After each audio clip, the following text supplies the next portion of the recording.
Hello, hello. Welcome back to Ask Ashley.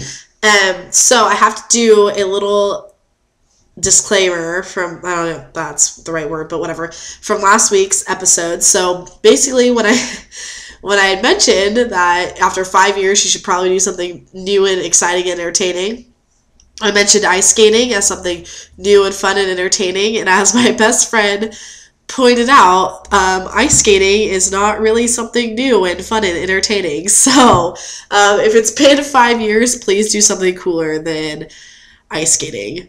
She mentioned hot air balloon riding, so I mean, it's up in the air at this point, but in my world, who I don't really go ice skating that much, like, that was a really cool thing. But in the normal world of people who go on dates, then it's probably not that exciting. So if you're 5 years and over and you watch my last video, don't take your girlfriend ice skating. Take her, like, ice skating on an actual, like, ice pond in, like, Iceland or something. I don't know. Anyways, just do something cooler than ice skating. Anyways, if you didn't watch my last video and you have no idea what I'm talking about, go back and watch it.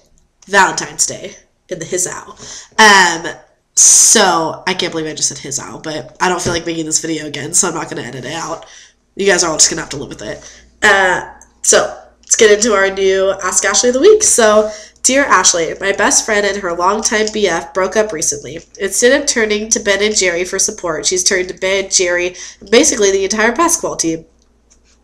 I respect that she's moving on, but people are starting to talk and I'm getting worried. How do I talk to her without making her feel like I'm calling her a slut? Sincerely, a slut in need deserves a friend indeed. Alright. Dear slut in need deserves a friend in need.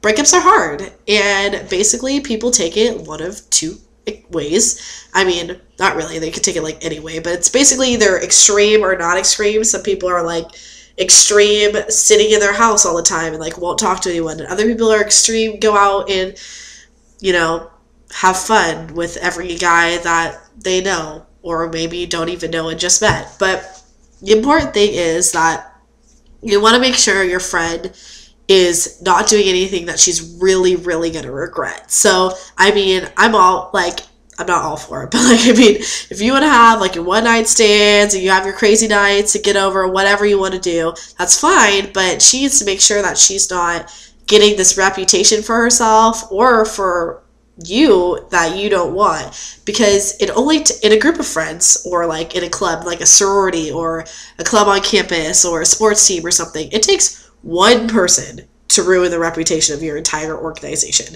Like, they meet one person, if that one person was mean, then they're like, oh, that whatever sorority is hella bitchy because I met that one girl and she was mean, you know? It's an unfair system, but it seems, in my experience, to be how it works. So the important thing is to make sure that she is not doing anything that she's going to look back on and regret. So, but you can't walk up to her and be like, so I hear you've been like slutting it up. Maybe we should like tone it down. You're going a little cray.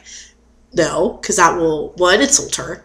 Two, she'll probably resent you and then go and do whatever she wants anyways, and that's only going to be worse. And three, it's going to make you feel like a terrible person because, you know, you can be real like that. If it gets to an extreme, sometimes you need to be like real with somebody. But I think the first step would be to sit them down, have a talk with them, and be like, hey, I know you're going through a rough time. Like, do you want to talk about it?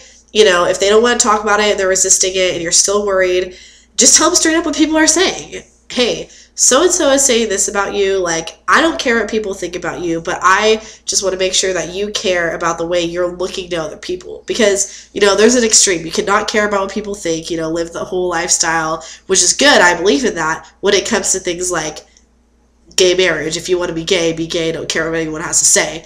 But when you're making yourself look trashy and other people are calling you trashy, like, it's probably not exactly the whole, like, idea you want to have. So if you're really not doing all those things, then, like, you know, whatever. But if you're actually living up to the title in which they are giving you, it's important for you to take a step back and think, how is this going to represent me? Is this how I want to be presented? Because, you know, not every hookup is going to affect you for the rest of your life, but, you know, when people ask, oh, do you know so-and-so? And they're like, oh, yeah, she hooked up with like 6 of my brothers, you know, it might not be the reputation you want. So talk to her and ask her if Like, if she's doing okay, you know, are you aware of what people are saying? Like, hey, I notice you know, you've had a couple of crazy nights, and like, I'm here for you if this is what you want to do, but in 2 years from now, in 2 months from now, is this what you're, you know, really gonna, is this what you're really gonna want for yourself? And you know what? If she says yes, if she resists you, then you kind of just have to let her be who she is, and you know, there's not much you can do. You can't control her mind. You can't control who she is. You can try to stop her, but honestly, one conversation, if it's affecting like your club or your team or whatever, you definitely have a second conversation if she doesn't stop, and bring that into it. Like, hey, when you go and do this, it's affecting everyone else. Like, we all care about you, but we can't have this reputation on our side. Things like that, but really calm and not accusatory, because you never know. Like, if she didn't tell you personally that she's been hooking up all these people, like, she might have not even been doing it, and people are just saying that. So don't come at her accusatory. That's like the worst thing you could possibly do. Just sit her down, you know, tell her, hey, like, this is what people have been saying. Is it true? Like, do you need to talk about it? Like, maybe we could go. Hey, I watched Courtney and Kim take Miami the other day, and to get out their frustration, they smashed plates. So maybe instead of smashing boys, they could smash plates. I don't know. Try something else. Sit down, talk to her. Don't ever use the S word. Don't tell her she's slutting it up. Don't talk to a lot of people about it either. Just go straight to the source, because if she thinks that you're like talking to all your friends about how she's been a slut, like, she's gonna get even more mad. So straight to the source, sit her down, buy her some ice cream first, you know, like, hey, this is real. Keeping it real with your friends is like the best thing you could do. If you don't do that, then, sorry, that was my ring hitting the table in case you heard that loud noise, but keeping it real with your friends is the best thing that you could do. And she's going through a hard time. Breakups are tough, and this is just how she's handling it. So be real with her. Tell her straight. Stick being her friend. Let her have her slut days, but it's not a lifestyle choice. No. All right, so don't forget to love yourself, love each other. Tune in every Monday for my new webisodes. Really don't know what to call these things. If someone can comment and tell me what I'm supposed to call these things, like, it'd be great. Very helpful. Thanks. Have a great day.